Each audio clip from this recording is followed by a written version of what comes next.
El pasado 12 de julio de 2025, la agencia iraní Fars ha revelado en un informe que el presidente de la República Islámica de Irán, Masoud Pezeshkian, resultó herido de cierta consideración durante un ataque de Israel dirigido contra el edificio del Consejo Supremo de Seguridad Nacional en Teherán, concretamente el pasado 16 de junio. Según detalla esta nota, que es una agencia afiliada a la Guardia Revolucionaria, el objetivo de la operación consistía en eliminar el núcleo funcional del poder iraní mediante el uso de explosivos dirigidos a las rutas de escape y a los sistemas internos del complejo. El documento confirma que el presidente sufrió heridas leves en las piernas, al igual que otros altos cargos presentes, como el presidente del Parlamento, Mohammad Bagher Khalilzad, y el jefe del Poder Judicial, Gholam Hossein Mohseni Ejei. La información difundida por esta agencia reconstruye el ataque como una operación quirúrgica ejecutada mediante el lanzamiento de 6 cargas explosivas o misiles contra las entradas, salidas y puntos de ventilación del edificio, y la acción se desarrolló durante una reunión de coordinación entre los principales órganos del Estado y tuvo como consecuencia el colapso parcial de la planta baja, la interrupción del suministro eléctrico y la activación del plan de evacuación a través de una escotilla de emergencia habilitada previamente por los servicios de seguridad. El documento indica que fue durante la huida por esa vía cuando se produjeron las heridas que afectaron al presidente y a varios de los presentes. La atribución directa del ataque a Israel se formula desde la estructura de mando de la Guardia Revolucionaria, que relaciona este episodio con una secuencia previa de asesinatos selectivos, entre los que se encuentran los del comandante de cuerpo Hossein Salami, el del jefe del Estado Mayor iraní, general Mohammad Hossein Bagheri, que murieron ambos en las semanas previas en operaciones atribuidas al Mossad, junto con varios altos mandos del programa nuclear y miembros del aparato científico militar vinculado al desarrollo de sistemas balísticos y plataformas de disuasión. La fuente oficial iraní encadena estos hechos con el intento de eliminar físicamente al presidente y al resto de la cúpula política como parte de una campaña de decapitación estratégica coordinada entre Israel y Estados Unidos. Este mismo documento de la agencia Fars incluye una valoración funcional del ataque, señalando que la intención era impedir una reacción organizada del Estado iraní en el caso de una escalada generalizada, desarticulando en un solo golpe los 3 vértices del poder: el ejecutivo, el legislativo y el judicial. La operación se llevó a cabo durante una reunión del Consejo de Seguridad Nacional en la que se estaban analizando respuestas conjuntas ante las acciones hostiles previas de Israel en Siria y en Líbano. La elección del momento y del lugar apunta a un conocimiento detallado de los movimientos internos del aparato de seguridad, lo que refuerza la hipótesis de la infiltración o de la monitorización electrónica desde el interior de Teherán. El ataque del 16 de junio marcó el inicio de una ofensiva militar directa sobre el territorio iraní que culminó en los días posteriores con el bombardeo de instalaciones nucleares por parte de Estados Unidos. La secuencia confirma la existencia de una coordinación operativa entre Tel Aviv y Washington que articula el uso selectivo de operaciones encubiertas y bombardeos abiertos bajo una misma estrategia de neutralización. Irán considera que esta coordinación se enmarca en una campaña destinada a impedir su estabilización regional a través de la eliminación sistemática de cuadros políticos, militares y científicos con capacidad de ejecución. La agencia Fars actúa como canal de transmisión del aparato militar iraní y describe la operación como la agresión directa contra la soberanía nacional persa y no recurre a términos genéricos ni a construcciones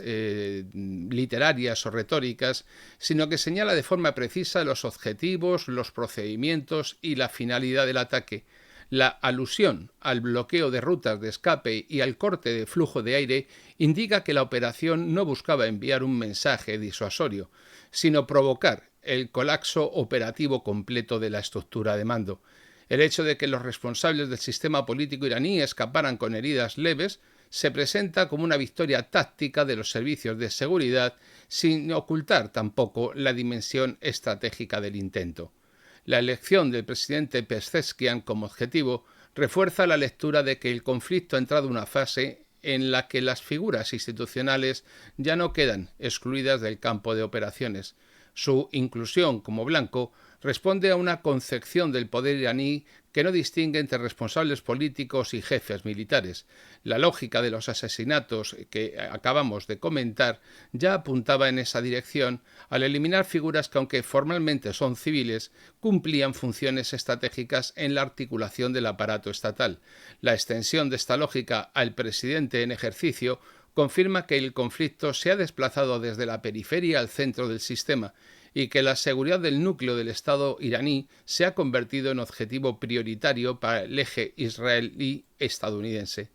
El documento de la agencia FARS no ha aportado ninguna prueba gráfica, ni ningún tipo de coordenada ni nombre de responsables electos,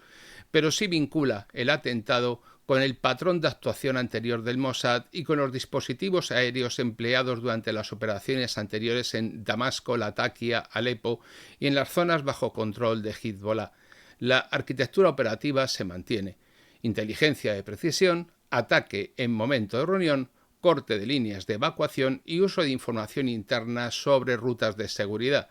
Las características técnicas del ataque, según la propia agencia, reproducen las ya observadas en la operación que provocó la muerte del general Soleimani en 2020. La respuesta institucional no fue inmediata. La Guardia Revolucionaria no activó ninguna operación de represalia ni realizó declaraciones públicas hasta la publicación de la nota de prensa de la agencia FARS. Una contención que sugiere que el Estado iraní dio prioridad a la consolidación de su estructura de mando y a la reorganización interna antes de abrir un nuevo frente, al menos en el terreno de las relaciones públicas. Sin embargo, el bombardeo estadounidense posterior sobre las instalaciones nucleares de Natanz y Fordow indican que el eje agresor no esperó represalias y continuó con una secuencia preestablecida orientada a impedir toda capacidad de respuesta en el corto plazo. El informe de la agencia no menciona el nombre de Estados Unidos, pero la inclusión del bombardeo sobre las instalaciones nucleares dentro de la misma cronología sugiere una lectura operativa conjunta. La eliminación de mandos, el intento de asesinato del presidente y la destrucción de la infraestructura crítica forman parte de una sola fase de ejecución. La táctica de decapitación estratégica no se limita a mandos militares o a científicos o a políticos. También se incorpora a la capacidad aérea, a la inteligencia humana y a las operaciones de desinformación en medios occidentales. La secuencia no responde a una provocación iraní, sino que es la consecuencia de una estrategia de predominio por parte del eje israelí-estadounidense. La narrativa que realiza la agencia FARS no es ni victimista ni responde a una cuestión puramente emocional. Sencillamente expone los hechos desde una lógica de defensa nacional, haciendo énfasis en la continuidad del aparato político-militar y en su funcionalidad dentro de las estructuras de seguridad y en la preparación del Estado para operar bajo condiciones de guerra frontal. El documento cumple, de esta manera, una función de comunicación interna, puesto que dentro de Irán tampoco se había hecho público, que está destinada a consolidar el respaldo y el liderazgo y a establecer que el aparato de mando permanece activo y en condiciones de actuar con plena autonomía a pesar de la ofensiva y de la guerra de los 12 días. Las consecuencias de este atentado superan con mucho el marco nacional iraní, porque el intento de eliminar simultáneamente a los tres máximos responsables del sistema político de la República Islámica representa una redefinición de los márgenes del conflicto global. La línea que separaba las operaciones encubiertas de la guerra abierta ya ha sido sobrepasada. El precedente crea una situación de desequilibrio estratégico en la región en la que ningún actor puede considerar asegurada la inviolabilidad de sus estructuras. Israel ha extendido su capacidad operativa a territorio soberano iraní sin declarar una guerra formal, mientras que Estados Unidos ha actuado como respaldo aéreo posterior mediante una intervención ya sobradamente documentada sobre objetivos nucleares. La continuidad funcional del Estado iraní, según se desprende de este informe de la agencia FARS, ha sido preservada, El presidente sigue